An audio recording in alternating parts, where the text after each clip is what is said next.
अस्सलाम वालेकुम। उम्मीद है आप लोग ठीक हैं, खैरियत से हैं। अल्लाह पाक आप लोगों को अपने हिफ्ज़-ओ अमान में रखे।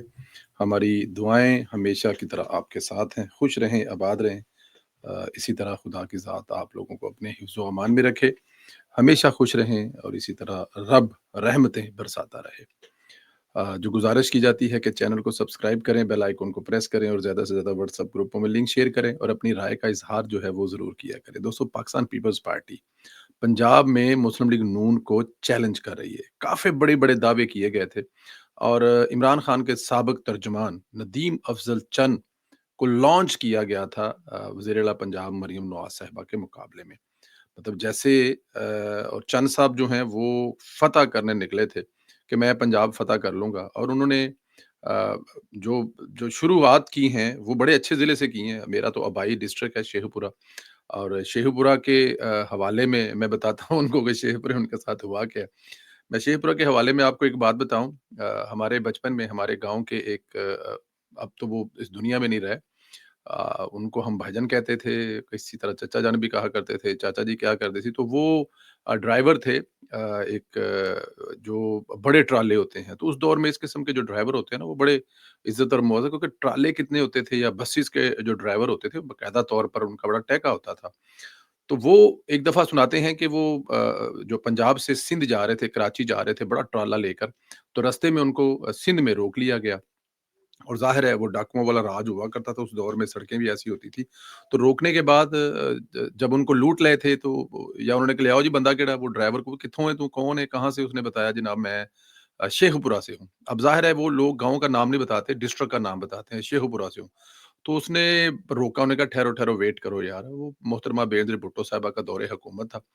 पहला या दूसरा 90 की दहाई में। तो उन्होंने कहा, "जी आप शेखपुरा से?" उन्होंने कहा, "जी हम शेखपुरा।" उन्होंने कहा, "छोड़ दो यार, इसको छोड़ दो और इसको पर्ची बना के दो कि रास्ते में इसको कोई रोके ना, कोई दूसरा डाकू ना लूटे इसको।"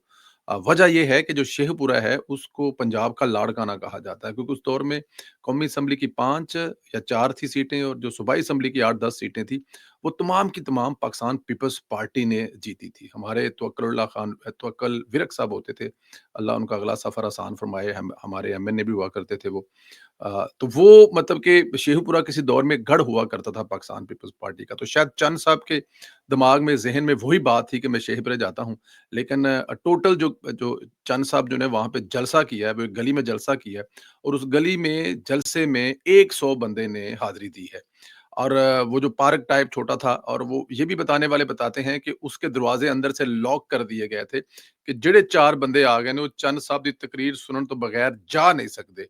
तो उसके जो दरवाजे थे साइडों से वो लॉक कर दिए गए थे कि वहाँ कोई बंदा बाहर ना निकले और चंद साहब जो हैं वो तकरीबन 100 बंदों से उन्होंने बड़ा इनकलाबी किस्म का खिताब किया है। अब ये भी कह सकते हैं कि बेगानी शादी में अब्दुल्ला दीवाना वाली बात है। अब देखिए मरियम नवाज़ को चैलेंज कर रहा था, पंजाब हुकूमत को चैलेंज कर रहा था और शेखुपुरा में जाके जिहड़ी उन्हें कंड लुआई है। उम्मीद है कि चंद साहब को समझ आ गई होगी। अब दोबारा वो किसी दूसरे डिस्ट्रिक्ट में जाकर कम से कम पीपी का जो पुराना किसी दौर में वोट बैंक होता था या वो उसका मज़ाक नहीं उड़वाएँगे। अफ़गानिस्तान वाला मामला जो है वो बड़ा बिगड़ता जा रहा है। अफ़गानिस्तान के वज़ीर ख़ारिजा पाकिस्तान आने के बजाय भारत गए हैं और वहाँ जाकर पप्पियाँ-जफ्फियाँ जो हैं वो कर रहे हैं। मसूफ़ ने पाकिस्तान को धमकी दी है और भारतीय मीडिया से उर्दू में गुफ्तगू की है। अब अंदाज़ा करें कि ना पश्तो में की है, ना दर्री में की है, ना इंग्लिश में की है, उर्दू में गुफ्तगू की है ताकि तमाम पाकिस्तानियों को समझ आ जाए। पाकिस्तानी हमले की मज़म्मत करते हैं, पाकिस्तान की बड़ी गलती है। नेटो, अंग्रेज़, अमेरिका, रूस से पूछ लें, वो आपको बताएँगे कि पाकिस्तान अफ़गानिस्तान के साथ खेल खेलना अच्छा नहीं है। यानी मसूफ़ पाकिस्तान को रूस और अमेरिका की मिसाल देकर डरा रहे हैं। मेरे ख़्याल में मसूफ़ ये भूल रहे हैं कि अमेरिका को या रूस को शिकस्त देने वाले अफ़गानी नहीं थे, पीछे बैठे शायद पाकिस्तानी दमाग थे। अफ़गान तालिबान ने भारत के साथ खड़े होकर खित्ते में अपनी पोज़ीशन वाज़िया कर दी है कि वो कहाँ खड़े हैं। टीटीए का वज़ीर ख़ारिजा पाकिस्तान का दौरा छोड़कर भारत गया और वहाँ जाकर ऐलान किया, अफ़गानिस्तान और भारत करीबी दोस्त हैं। अब टीटी ने जब ये ऐलान करी थी जब पूरी दुनिया जंग हारे हुए भारत से दूरी इख्तियार कर रही है, साइड पे हो रही है, मुँह नहीं लगा रही, वहीं पे टीटीए के जो वज़ीर उन्होंने जाकर जो भारत के साथ खड़े हुए हैं, उनको कम से कम यही सोच लेना था कि भारत का 25 साल से जो स्ट्रेटेजिक पार्टनर है, वो भी इस वक़्त पाकिस्तान के साथ खड़ा है। नमक हराम है बकौल ख्वाजा मोहम्मद आसिफ के कि अफ़गानिस्तान आलमी ताकतों का कब्रिस्तान है। ये सबसे बड़ा फ्रॉड है। अगर पाकिस्तान अफ़गानिस्तान का साथ ना देता, तो जैसे आलमी ताकतें हमलावर हुई थी, अफ़गानिस्तान कब्रिस्तान का मंज़र पेश कर रहा था। सोवियत यूनियन को शिकस्त पाकिस्तान की सपोर्ट से दी गई और पाकिस्तान ने इस वक़्त मुजाहिदीन की ट्रेनिंग दी। अमेरिका अफ़गानिस्तान से तब तक ना निकल सकता था, अगर पाकिस्तान मदद ना करता। टीटीए की जो क़यादत इस वक़्त बरइख्तियार है, वो पाकिस्तान में छुपी हुई है, वरना आज किसे नामालूम मतलब पता लग जाए कि कब्रिस्तान है किस तरह का। मतलब ये जो इस वक्त जो ब्लैकमेलिंग कर रहे हैं, जो तालिबान है, वो है पाकिस्तानी तालिबानों को वहां पर पनाह देकर, और उनके जरिए ये पाकिस्तान में जिसको कि जाहिर है जो पाकिस्तानी तालिबान हैं उनके सारे अजीजों कारब वहां पे हैं, घर यहाँ पे हैं, फैमिलियां यहाँ पे हैं, वो हैं यहाँ के। तो वो मतलब कि थोड़ा सा उनको एक जिसे कहते हैं कि ये एडवांटेज है कि अगर आप तालिबानों को ये बड़ा बड़ी बदकिस्मती होती है कि जब आप अपने ही मुल्क के खिलाफ जो है वो खेल रहे होते हैं। तो मेरे ख्याल में अफगानियों को ये बात नहीं भूलनी चाहिए कि इनकी जितनी भी फतह है, वो इनकी जब फतह हुई थी ना, ये जो मौजूदा तालिबान भी हैं, अब गलतियां हमारी हैं ना, हमने इनको सर पे चढ़ाया हुआ है ना। हमारे वो साहब जब काबुल के एयरपोर्ट पर चाय पी रहे थे, तो वो हमारी ही गलतियां हैं जो हमारे गले पड़ रही हैं। लेकिन उनको ये भूल किसी भूल में नहीं रहना चाहिए कि वो जिसके सर पर वो जाकर वहां पर खड़े हैं ना, हिंदुस्तान, वो नया नया ताजा ताजा छितर खाकर बैठा है। उसकी तो अपनी, और अफगानियों को शायद ये भी समझ नहीं आ रही कि भारत जो है वो तो अपनी शर्मिंदगी मिटाने के लिए अपने आप को इस गेम में डालकर बदला लेने के लिए कर रहा है, लेकिन एंड ऑफ डे पे भारत हो तो फिर कहना हमारा कुछ लेना देना नहीं है। हाँ जी। और वैसे भी भारतीयों को ईरान से जो मेरे ख्याल में इस वक़्त देश निकलवा हुआ मिला है, तो वो एक जगह ढूँढ रहे हैं। कोई बात नहीं, आने दें, इंशाअल्लाह ताला आपका इलाज जो है वो ख्वाजा आसिफ साहब ने बताया, वो अगले हिस्से में बताता हूँ मैं। वज़ीर दफ़ा ख्वाजा आसिफ ने वाज़िया कर दिया कि अगर अफ़गान सरज़मीन से फितना ख़वारिज सरज़मीन में आकर खून बहाए, पाकिस्तान को इस खून से हिसाब लेने के लिए अगर अफ़गान सरज़मीन में दाख़िल होना पड़ा, तो वो हमारा हक़ है। काबुल इस सिलसिला में अब तक कोई ज़मानत नहीं दे सका। इनकी सरज़मीन हमारे खिलाफ भारत नवाज़ फितना इस्तेमाल नहीं करेगा। हमारी मिट्टी के तकद्दुस को ना पामाल होने दें, हम भी आपकी ज़मीन पर आँच नहीं आने देंगे। ये बयान ख्वाजा आसिफ ने ट्विटर पर एक ट्वीट के ज़रिए बताया कि अगर आप हमारे खिलाफ अपनी ज़मीन जो कि अफ़गानिस्तान है, वो इस्तेमाल नहीं होने देंगे, तो हमारी तरफ से भी आपकी तरफ या आपकी ज़मीन की तरफ कोई आँख उठाकर नहीं देखेगा।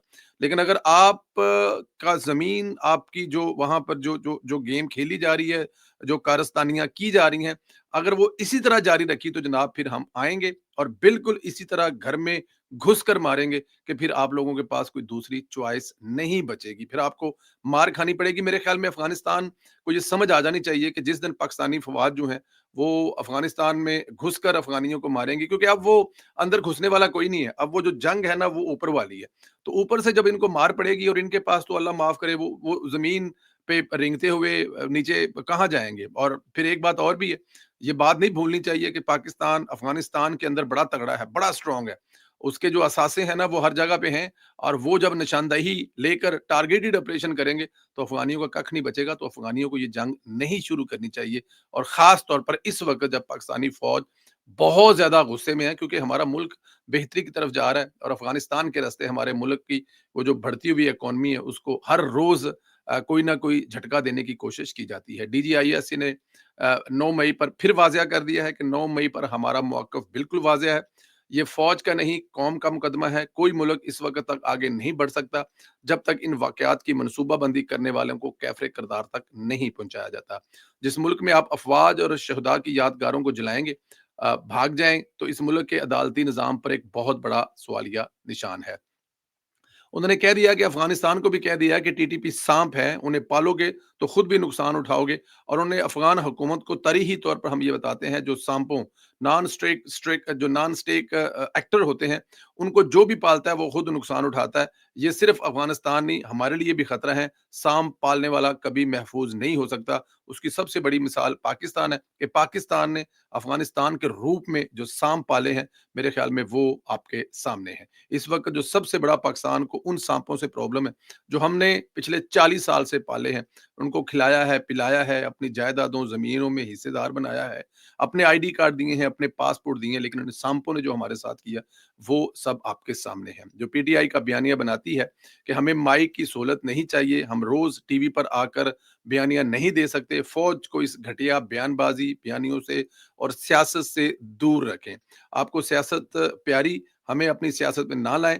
کوئی فرد واحد یہ سمجھتا ہے کہ اس کی سیاست ریاست سے بڑی ہے تو ہمیں یہ کسی صورت میں قبول نہیں ہے. اور اس کے علاوہ بھی D G I S P R صاحب جو ہیں وہ کافی غصے میں تھے, اور ان کے لب و لہجوں سے پتہ لگ رہا تھا کہ اب کوئی نہ کوئی کٹا جو ہے وہ کھلنے والا ہے, کیونکہ یہ زیادہ دیر تک برداشت نہیں کیا جا سکتا.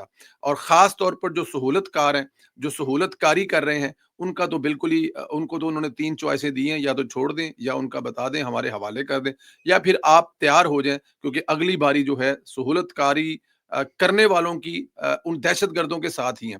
مطلب دہشت گرد اور سہولت کرنے والوں میں کوئی فرق نہیں ہوگا, ان کا سٹیٹس ایک ہی ہوگا. یہ ایک ہی, جسے کہتے ہیں نا کہ ایک ہی سکے کے دو روح ہیں, کہ آپ پناہ دے رہے ہیں یا پھر آپ دہشت گردی کر رہے ہیں, آپ تمام لوگوں کو دہشت گرد ہی سمجھا جائے گا. خیبر پختونخوا میں وزیر اعلیٰ کے انتخابات کا معاملہ جو ہے وہ لمبا ہوتا نظر آ رہا ہے, سرپرائز مل سکتا ہے. وزیر اعظم کے مشیر اختیار ولی صاحب نے کہا کہ تحریک انصاف کی حکومت کے پی میں اب نہیں رہے گی, ہم نے سرپرائز تیار کر لیا, اور مولانا فضل الرحمان صاحب کے ساتھ جو ہے وہ مشاورت تیاری ہے. 2 چیزیں یہاں پہ ہو رہی ہیں. پاکستان مسلم لیگ نون جو ہے وہ دوسری لارجسٹ پارٹی ہے کے پی کے میں, وہ اپنے طور پہ کوشش کر رہے ہیں کہ زیادہ سے زیادہ لوگوں کو اپنے ساتھ ملائیں اور پاکستان مسلم لیگ نون اپنے اتحادیوں کے ساتھ حکومت بنائے. اگر اس کے علاوہ ملک کے وسیع تر مفاد کے لیے اور پاکستان تحریک انصاف کو, کیونکہ دیکھیں سب سے بڑی رکاوٹ دہشت گردی ختم کرنے میں اس وقت پاکستان تحریک انصاف کی حکومت ہے, تو اس کے لیے اگر مسلم لیگ نون کو مولانا فضل الرحمان صاحب کو بھی آگے لگانا پڑے تو وہ میرے خیال میں گریز نہیں کریں گے. مولانا فضل الرحمان صاحب کے بارے میں آپ کو ایک خبر دے دوں کہ مولانا فضل الرحمان صاحب جو ہیں اس وقت بیزی ہیں کہ وہ پاکستان تحریک انصاف کی پوری پارٹی کو اپنے ساتھ ملا لیں, اور وہ شاید عمران خان صاحب تک یہ پیغام پہنچانے کی کوشش کر رہے ہیں کہ جناب اب آپ کی رہائی جو ہے وہ میرے ہاتھ میں ہے, آپ مجھے اپنے بندے دے دیں, سارے کے سارے بندے مجھے دیں, اور میرے بندے کو سپورٹ کریں, میری حکومت بنائیں, اور میں پھر آپ کو کوئی مطلب کہ شیلٹر لے کے دینے کی کوشش کروں گا. اور مولانا فضل الرحمان صاحب کی پہلی کوشش تو یہ ہے, اور دوسری کوشش مولانا فضل الرحمان صاحب کی ہے, پوری کی پوری پارٹی نہیں ملتی تو ان کو جو 18-20 لوگ چاہیے یا 25 لوگ چاہیے, وہ کیونکہ اچھا ایک اس میں پھر بار بار بتا رہے ہیں کہ پاکستان تحریک انصاف کے جو لوگ ہیں وہ آزاد ہیں, وہ کسی بھی جماعت کے کنسیڈر نہیں ہوتے. جب کنسیڈر نہیں ہوتے تو وہ فلور کراسنگ کے ان پہ کوئی لاگو لگتا, ان پہ قانون ہی لاگو نہیں ہوتا فلور کراسنگ والا, وہ کسی بھی طرف جا سکتے ہیں. تو اگر وہ مولانا فضل الرحمان صاحب کے کینڈیڈیٹ کو ووٹ دیں گے 15 سے 20 جتنے لوگ چاہیے, تو میرے خیال میں ان پہ کسی قسم کی کوئی ایسا قانون نہیں لگتا کہ وہ ڈی سیٹ ہو جائیں گے یا کوئی ایسا پرابلم ہو جائے گا. اور میرے خیال میں مولانا فضل الرحمان صاحب جو ہیں وہ اس وقت کے پی کے میں بہتر طریقے سے حکومت کر سکتے ہیں. اس لیے کر سکتے ہیں کہ مولانا فضل الرحمان صاحب جو ہیں ان کا ایک بڑا ووٹ بینک ہے, اور وہ جو طالبان سے لے کر دوسرے جتنے سارے گروپس ہیں وہ ان کے مدرسوں کے پڑے ہوئے ہیں, وہ ایک احترام والی شخصیت سمجھے جاتے ہیں. اور پھر مرکز کے ساتھ پاکستان مسلم لیگ نون کی جو حکومت ہے ان کے ساتھ بھی مولانا فضل الرحمان کے تعلقات اچھے ہیں, اور فوج کو بھی وہاں پر کوئی آپریشن کرنے میں کسی قسم کی کوئی دشواری نہیں ہوگی. تو میرے خیال میں ہو سکتا ہے یہ جو سرپرائز ہے, یہ سرپرائز جو ہے وہ یہی ہو کہ مولانا فضل الرحمان صاحب جو ہیں ان کا بندہ جو ہے وہ وہاں پر حکومت بنا رہا ہے, یا بن جائے گی یا بنے گی. اس قسم کی کوئی ہوائیں آ رہی ہیں, لیکن جو بھی ہو جائے ایک چیز جو ہے وہ طے ہے کہ وہاں پر کسی بھی صورت میں پاکستان تحریک انصاف جو ہے اس کو حکومت نہیں بنانے دی جائے گی. اب تک کی اطلاع یہی ہے. آپ لوگوں سے گزارش ہے کہ چینل کو سبسکرائب کریں, بیل آئیکن کو زیادہ سے زیادہ پریس کریں, اور اپنی رائے کا اظہار بھی ضرور کیا کریں. اور انشاءاللہ اگلے ویلوگ میں آپ سے پھر ملاقات ہوگی. اللہ پاک آپ لوگوں کو خوش رکھے, اپنے حفظ و امان میں رکھے. ایک خبر جو ہے وہ ہم مس کر رہے تھے مریم نواز صاحبہ کے حوالے سے, کہ مریم نواز صاحبہ نے آج ویلکم کیا ہے سعودی پاک جوائنٹ بزنس کونسل کا جو خصوصی وفد وہ پاکستان آیا وہ لاہور پہنچا ہے, اور سعودی پاک جوائنٹ بزنس کونسل کے وفد کا جب مریم نواز صاحبہ نے ایئرپورٹ پہ جا کر استقبال کیا. اور اس حوالے سے وزیر اعلیٰ پنجاب مریم نواز شریف کا خادمین حرم شریف شاہ سلمان بن عبدالعزیز اور ولی عہد شہزادہ محمد بن سلمان عبدالعزیز کے لیے عقیدت اور احترام کا اظہار کیا کہ وہ اس وقت عالم اسلام کو جو لیڈ کر رہے ہیں, خاص طور پر جو اس وقت جو حالات بنے ہوئے ہیں ان میں جو اپنا کردار ادا کر رہے ہیں. پاکستان بزنس فورم کے چیئرمین شہزادہ منصور بن محمد بن سعد ال سعود نے وفد کی قیادت کی, اور انہوں نے خاص طور پر جو سعودی عرب سے پاکستان میں گھرے ہوئے جو سیلاب متاثرین تھے उस पर भी मरियम नवाज़ साहिबा ने उनकी इमदाद करने पे भी मरियम नवाज़ साहिबा ने शुक्रिया अदा किया था कि जब ये सैलाब आया हुआ था तो उस वक़्त सऊदी अरब एक एक वाहिद मुल्क है, शायद कुछ और मुल्क भी होंगे, लेकिन क्योंकि पाकिस्तान ने कहीं से इमदाद माँगी नहीं थी। लेकिन सऊदी अरब ने सोलर प्लेटों के अलावा बहुत सारी ऐसी जो इमदाद है, वो पंजाब को भेजी थी, तो जिसके लिए मरियम नवाज़ साहिबा ने उनको उनका जो है वो अ, बाकायदा तौर पर शुक्रिया अदा किया। और मरियम नवाज़ साहिबा ने ये जो इस्तकबाल है वो बिल्कुल एयरपोर्ट पे जाकर किया और उनके शान-ए-शान इस्तकबाल किया। मेरे ख़्याल में ये देखें, ये है वो ऐसी एक वजह जिसकी वजह से मरियम नवाज़ जो है अपनी हुकूमत को लीड कर रही हैं और हर रोज़ गुज़रते हुए वो अवाम की खिदमत कर रही हैं। यही वफ़द जो है दूसरे किसी सूबे में नहीं गया, पंजाब में ही आया है और पंजाब में इनको मरियम नवाज़ ने वेलकम किया। तो मरियम नवाज़ जो हैं वो अपने जो जो उनके अपने मुल्क के अंदर जो सबके साथ जो तल्लुकात बेहतर हैं, अब जापान जाएँ, अब सऊदी अरब जाएँ, अब यूएई जाएँ या फिर अब चाइना जाएँ, तो वो कोशिश करती हैं कि जहाँ भी जाएँ और जो भी यहाँ पर आएँ, उनको लाहौर में, पंजाब में ज़रूर लेके आएँ। देखिए, इन्वेस्टमेंट जो है वो सूबे खुद भी लेके आ सकते हैं। तो मरियम नवाज़ की भी यही कोशिश है कि पंजाब के लिए, पंजाब के लोगों के लिए जो आसानियाँ पैदा किए जा सकें, तो जो दोस्त मुल्क के जो भी सरबराहान आते हैं या दोस्त मुल्क के जो भी ऐसे वफ़द आते हैं, उनको आगे जाके वेलकम किया जाता है, रिसीव किया जाता है, ताकि पंजाब के लोगों के लिए उनसे इन्वेस्टमेंट या पंजाब के लोगों के लिए उन मुल्कों में तरक्की की राहें जो हैं वो खोली जा सकें। गुज़ारिश है, चैनल को सब्सक्राइब करें, बेल आइकन को प्रेस करें और इंशाअल्लाह ताला अगले वीडियो में फिर आपसे मुलाकात करेंगे। राय का इज़हार करना मत भूला करें। बहुत शुक्रिया, खुदा हाफ़िज़।